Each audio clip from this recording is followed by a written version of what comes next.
Hey, what's up, Arsenal? Thank you so much for sticking around with us, for hanging out as we continue in this service today. Hey, today we are finishing up our series that we have simply titled, I Am. This has been a 7-week series where we've taken the statements that Jesus makes where he says, I am something during his ministry time, and we've broken each one of those down. And so, hey, if you haven't seen the rest of them, or you've maybe missed one or two, go to our YouTube page, check out our playlist. It's just the I Am series. I'll even link it up top here. So go check that out. Go watch what Pastor Rob and myself have kind of broken down these I Am statements from Jesus. Go check that out. Let us know what you think. But today, we are wrapping up this series, I Am. And today's statement that we're going to talk about is a statement that has its own like special nuances that we haven't seen throughout this series, throughout the statements that Jesus has made. This week, we're talking about a statement that Jesus makes where he says, I am the true vine. I am the true vine. So let's hop into it. We're going to be in John 15 today. I'm going to start in verse 1. We're going to read a few verses, and then we'll just kind of start talking about it. So here we go. John 15, verse 1. It starts off like this. Jesus is speaking, and he says, I am a true sprouting vine, and the farmer who tends the vine is my Father. He cares for the branches connected to me by lifting up and propping up the fruitless branches and pruning every fruitful branch to yield a better harvest or greater harvest. The words I have spoken over you have already cleansed you. So you must remain in life union with me, for I remain in life union with you. For as a branch severed from the vine will not bear fruit, so your life will be fruitless unless you live your life intimately joined to mine. I am the sprouting vine, and you're my branches. As you live in union with me as your source, fruitfulness will stream from within you. But when you live separated from me, you are powerless. If a person is separated from me, he is discarded. Such branches are gathered up and thrown into the fire to be burned. But if you live in life union with me, and if my words live powerfully within you, then you can ask whatever you desire, and it will be done.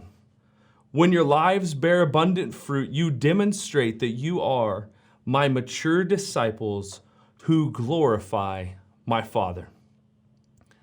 So Jesus is talking to his disciples. This is in John 15, so it's right after what we talked about last week where he said, I am the way, the truth, and the life. He's continued in this just conversation with his disciples. And he's saying that I am the true sprouting vine and you are the branches. And there's a lot in these first 8 verses, and we're going to unpack them a little bit as we walk through the rest of this talk. But I don't know about you, during this time of like quarantine or COVID, right? Something has happened around our house. I don't know, have you guys picked up anything new during quarantine or COVID? Is there anything going on that you were just like, we weren't doing this before COVID, but now we are? Well, at my house, the inside of my house has growing plant life everywhere now. And this wasn't a thing before quarantine. This wasn't something that, like, we may have had a plant here or there, but like there are plants, English is tough. There are plants everywhere in my house right now.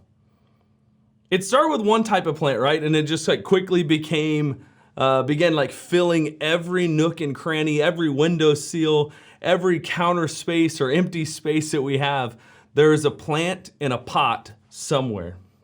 Even to the point where we've got avocado seeds that are beginning to sprout little plants that apparently they grow an avocado, but they take longer to grow than like a child in a mother's belly. It's wild. They're everywhere. Maddie has turned into a plant mom. And now she even follows like plant Instagram pages. And I don't know if you know this, but she's even started her own like plant mom Instagram page. Like this has gotten serious. There are plants everywhere, and I it's cool. It's cool. I like plants. They help us breathe. That's cool, right? Some of them are cool looking. They're pretty. They've got different colors. They're fun to look at. But they seem to like take a lot of work. Is something that I'm noting. Now, I don't know for certain because that's Maudie's thing and I don't do a whole lot with them, but I know that like when we go out of town, now someone has to not only take care of our human kids, but they're asked to take care of the plant kids also. And so there's something that has to be tended to be taken care of. Somebody has to think about them as kind of life goes, right? It's interesting though, I've watched through this time, as a bystander, I've watched as like a couple of the plants look like they were like withering and dying, right? They look like they were not doing well. But Maudie would be like, oh man, I gotta nurse this one back to life. And so she would like water the plant. And it's amazing. She may water it or like move it into some sunlight. And it's amazing, like within a couple hours, this plant that looked like it was dying begins to like come back to life. It begins to like flourish, right? It's like it's pointing at the sun. It's all happy because I don't know if you know this, but plants have feelings, and so they get happy or sad. So like when she pours the water, when she feeds the plant, when she nourishes and takes care of the plant, it begins to like come to life. It's pretty fascinating to see how life happens through these plants and how someone caring for them really makes a big difference in how they flourish. In this I am statement that Jesus is making, it's the only place that we've seen in all the I am statements that we see the Father referred to as something separate from Jesus in the story.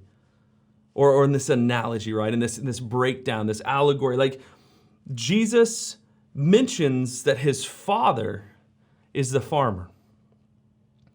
He says, I am the true sprouting vine, and the farmer who tends to the vine is my Father.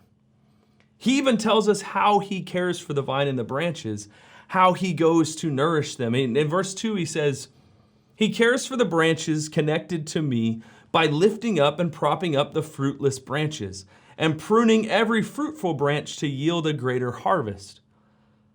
This verse 2 is interesting because I've got this program on my computer where it's called Logos, however you want to say it. It's Greek. But you can look at all the different Bible translations. And so I've got all the translations pulled up. I've got some hard copies of Bibles. And as I'm doing my study, this verse stood out to me because in other translations, the phrase lifts up or props up is translated as takes away.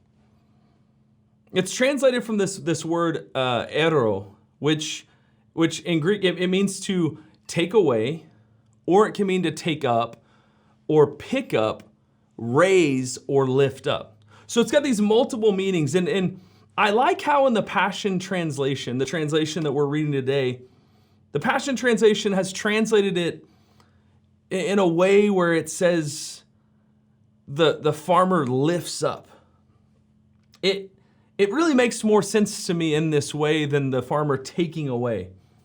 Because we see in this verse, it says a branch that is connected to, or in other translations, it says in me, right? Being lifted up or propped up sounds more like something a loving farmer would do to branches that are connected to the vine, but are maybe fruitless. The whole idea of this picture that Jesus is describing is that the branches bear fruit. They bear it. They don't produce it on their own. When they are connected to the vine, they bear fruit. In this statement, he says the branch is connected to me. So they're not separated. We'll talk about those later. They are connected to the vine. So to me, as I read through the translations, to take a word that can be translated multiple ways, one way is to take away, another way is to raise or lift up. The idea that the farmer raises or lifts up the vine or the branches that are connected to the vine makes more sense to me. If a branch that is connected isn't producing fruit, it's not the branch's fault, right? It's not the branch's job to fix it. The farmer who is tending to the vine and tending to the branches lovingly lifts the branch up into a place where it gets to breathe better. It gets more air. It gets more sunlight. It is nourished in that way by the farmer, the one that is taking care of it, so that it can flourish. It's interesting, while studying this week, I saw that when you look at grapevines, right, and how they are grown, this concept of lifting up, propping up makes sense. Lifting up is used in like grapevine management, right? It's used when you manage a grapevine canopy, while you might need to help it out a little bit. To influence, so I'll just read what this says. It says, lifting up is used to manage a grapevine's canopy, which will influence not only the potential yield of the crop, but also the quality of the grapes due to the access of air and sunlight needed for the grapes to ripen fully and preventing various grape diseases.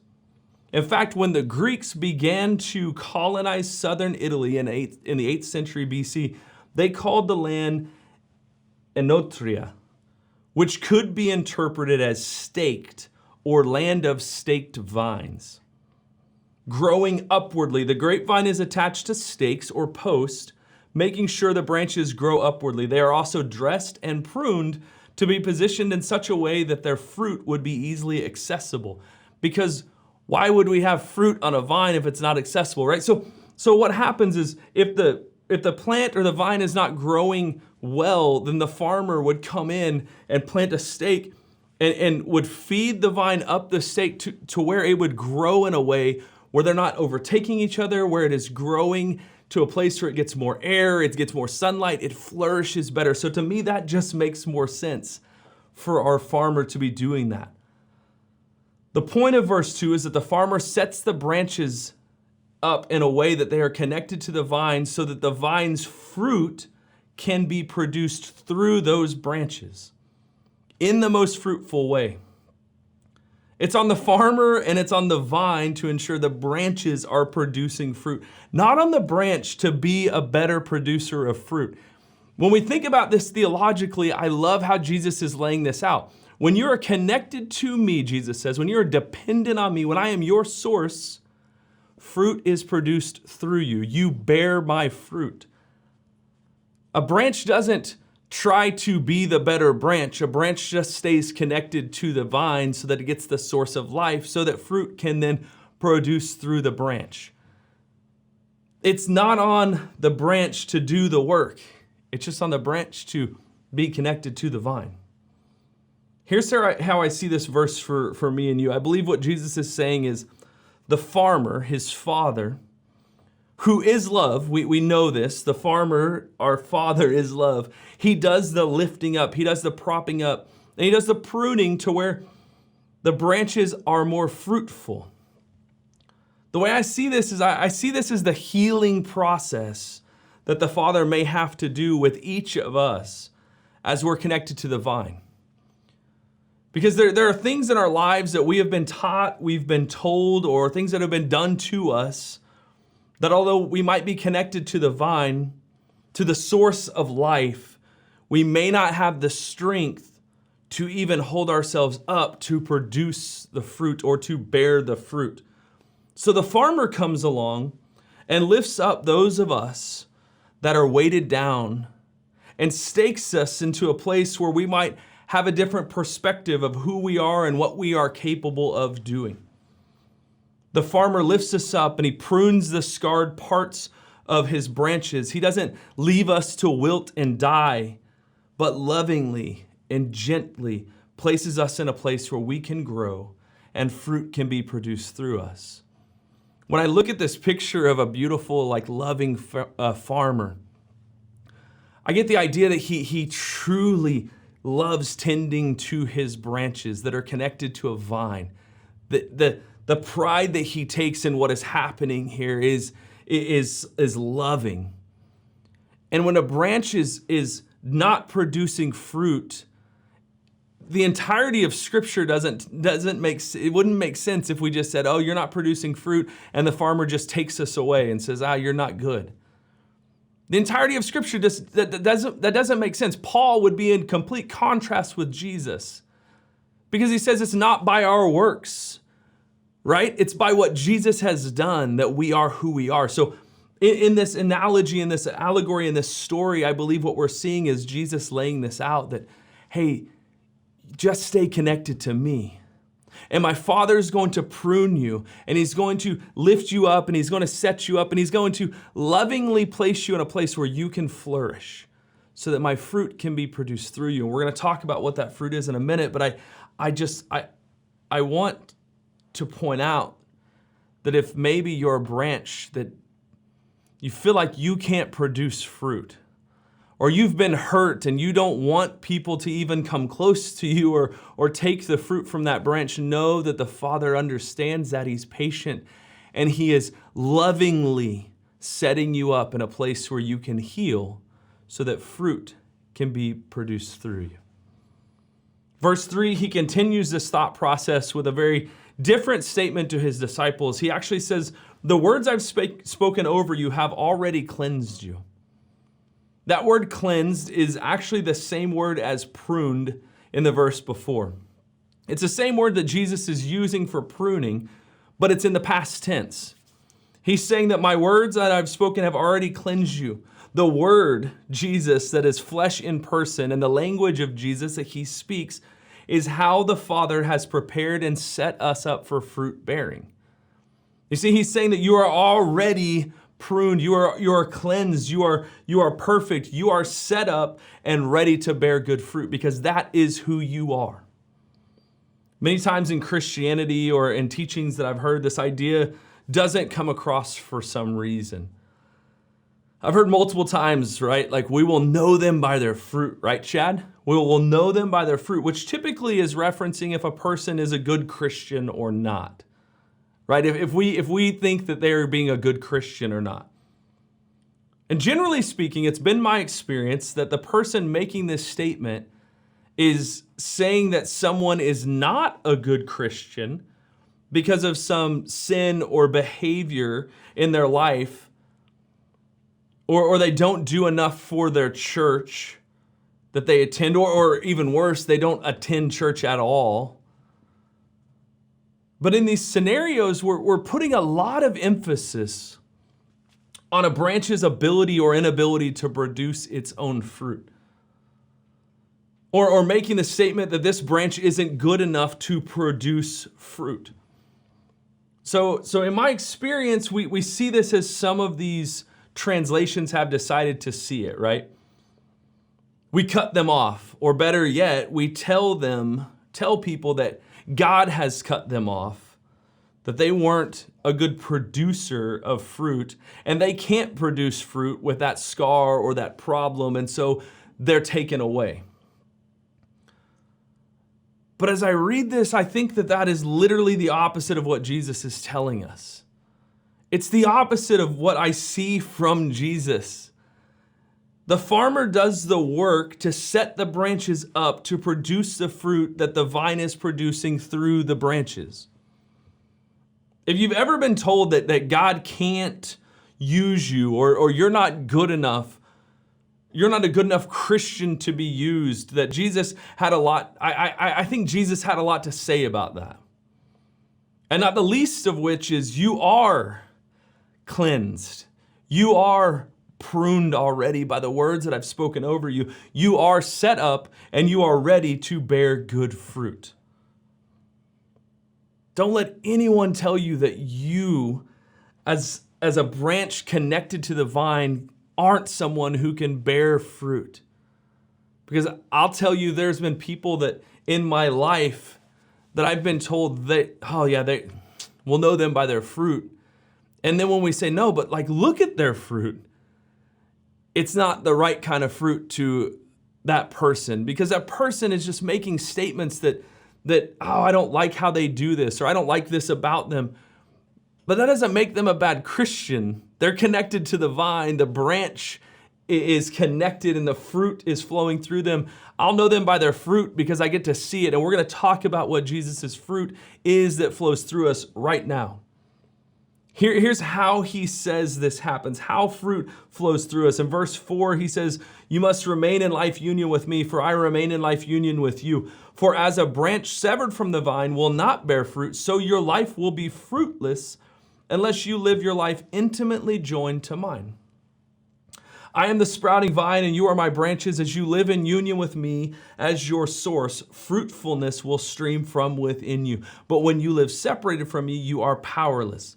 Verse 6 says, if a person is separated from me, he is discarded. Such branches are gathered up and thrown into the fire to be burned.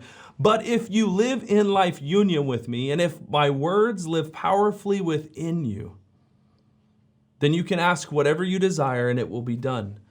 When your lives bear abundant fruit, you demonstrate that you are my mature disciples who glorify my Father. There's a couple statements in here that I want to look at, and I want to look at them from this maybe perspective that I haven't necessarily maybe looked at it from before. I don't see this as a warning or a fear-based teaching from Jesus. That's just not typically how he worked. I think he's not saying like, if you don't act right, you're going to be cut off, die, and I'm going to throw you in the fire. I don't think that's what's happening in this passage. I think he's simply stating the reality of union with him.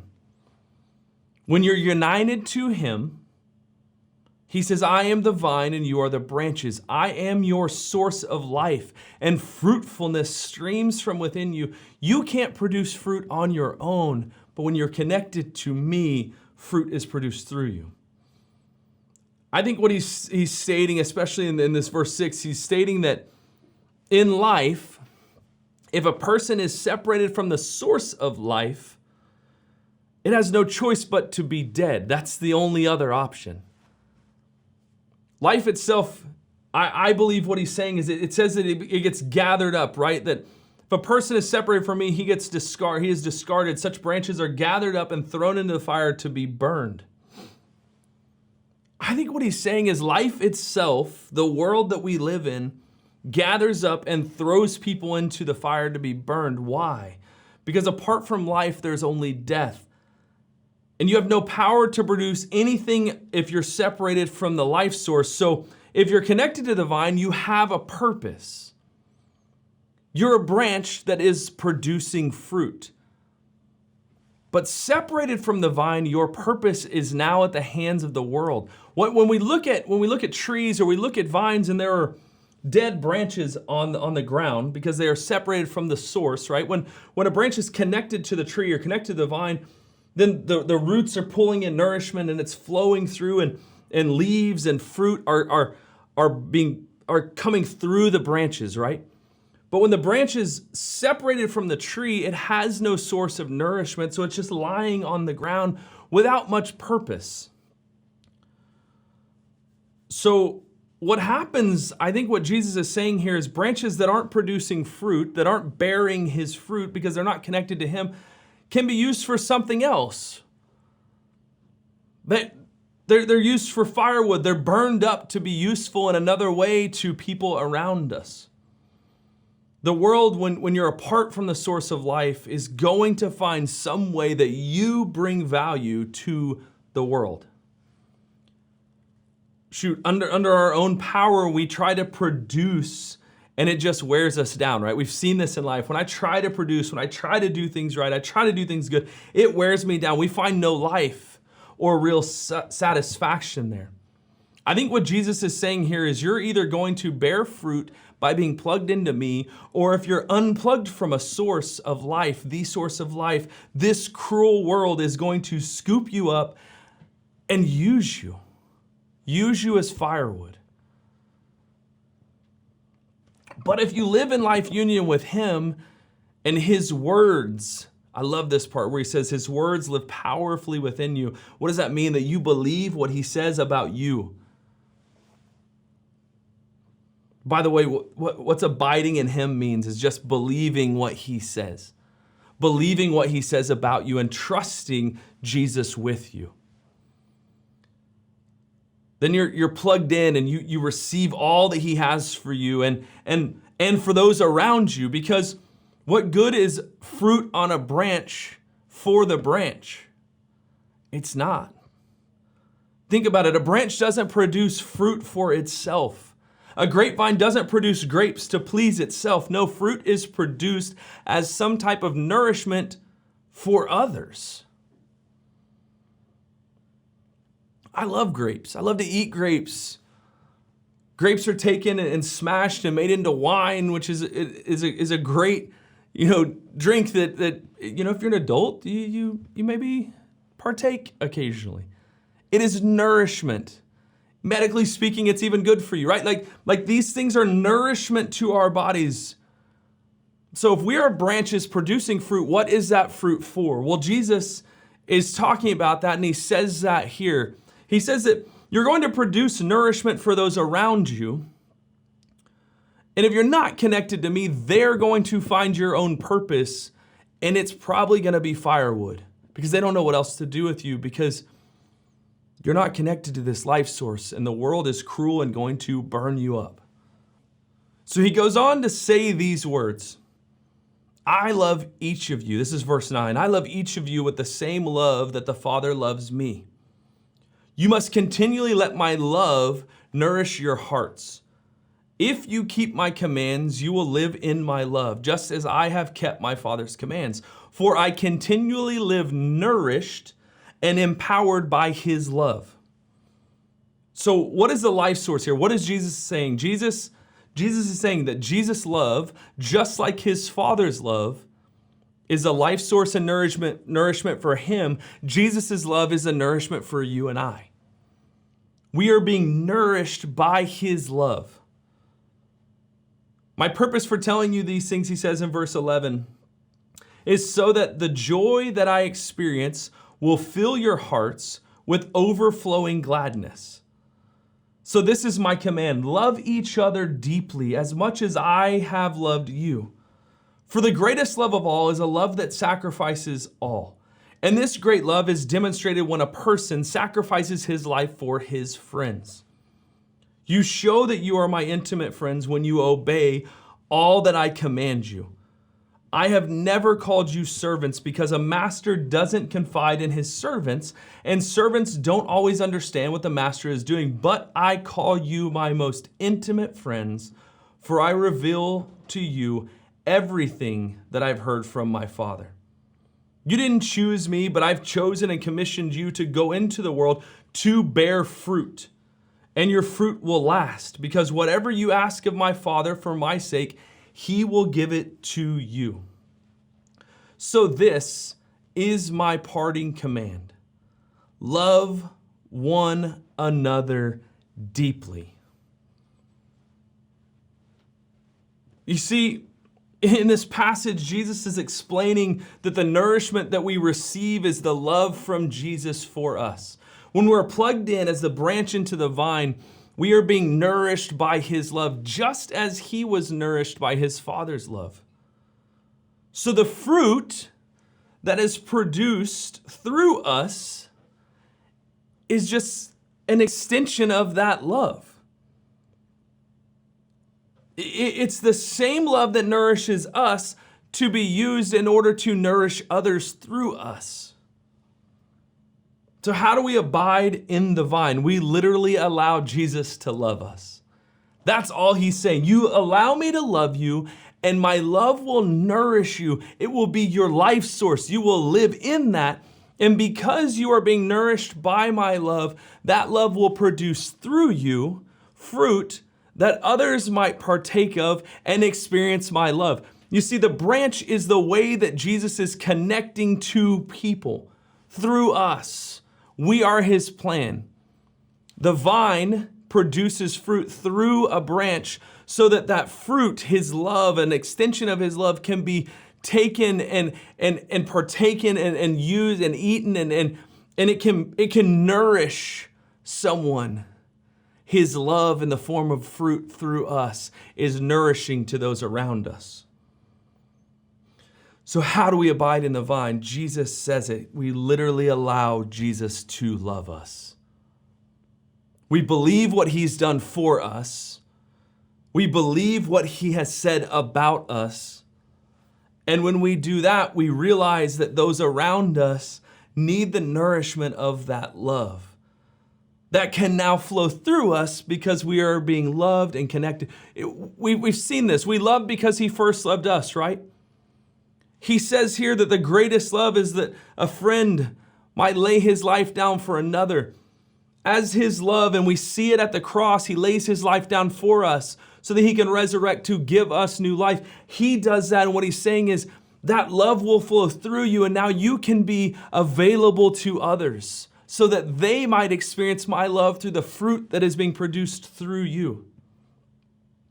This entire thing, the culmination of everything God has been doing from the foundation of the world through Jesus, is that love flowing through us.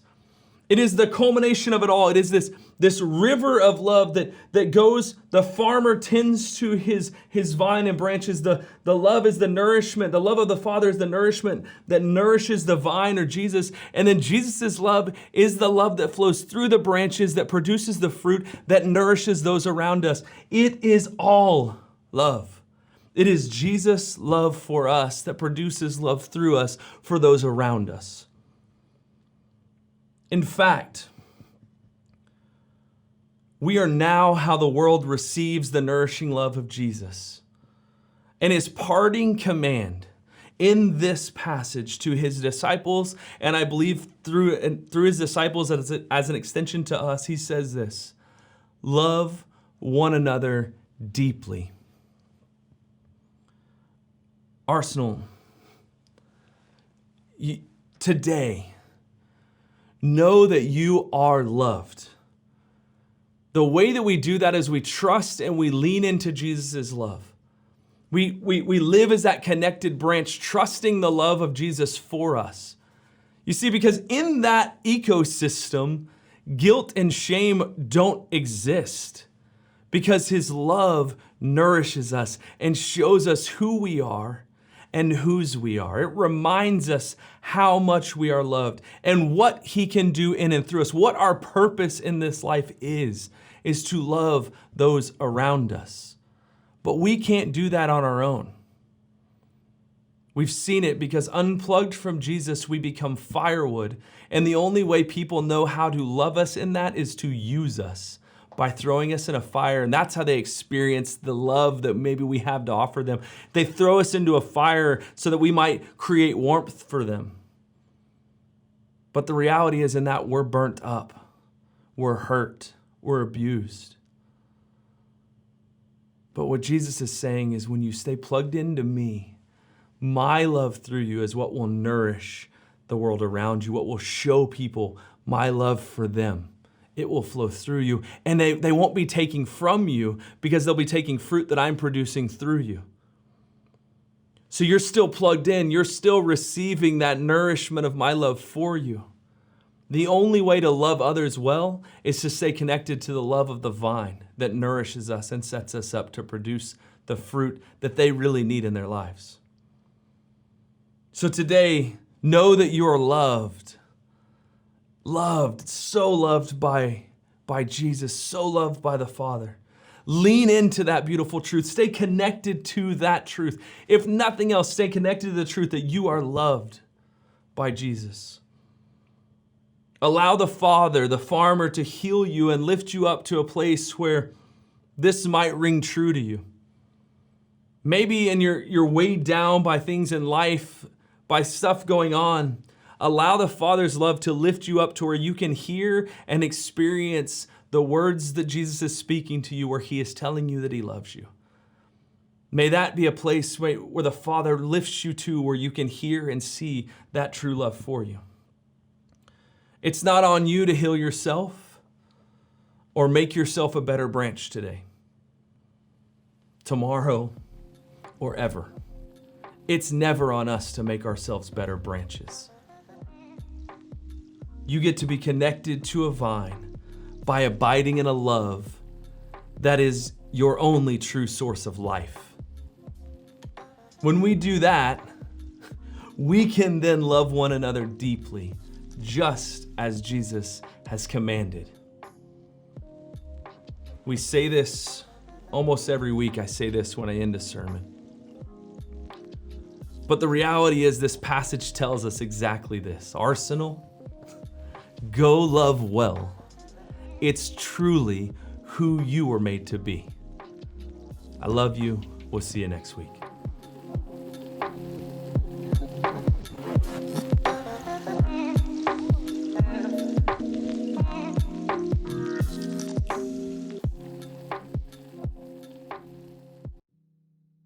Hey, thanks so much for hanging out today. Man, we had a great time putting this service together. We really hope it meant a lot to you and it spoke to you. We hope that you see Jesus in a new light. Every week, we're looking at how Jesus talks about himself, and it just reveals something new and amazing about him. And we hope that that's what you experienced today. And we love you so much. Don't forget, come hang out Wednesdays, 4 o'clock on Facebook and YouTube. The chat, we're gonna hang out. We have some fun stuff that we do. We have some serious stuff that we do. We're really just hanging out, and man, we love you guys so much, and we'll see you very soon.